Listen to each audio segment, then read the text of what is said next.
बसलेलो त्यात एकानं विषय काढला की पोहायला जायचं. मग आता पोहायला जायचं प्लॅनिंग चालू आहे. ते कपडे घेऊन इथं याच ठिकाणी सगळ्यांनी काम इथं द्यायचं आहे.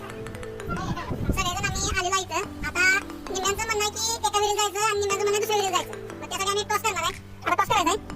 ही पांढरी बाजू आहे. ही पांढरी बाजू पडल्यावर ब्राह्मणाच्या विहिरीत जायचं आहे आणि ही जरा खरबडी बाजू काळी बाजू ही पडल्यावर माझ्या विहिरीत जायचं.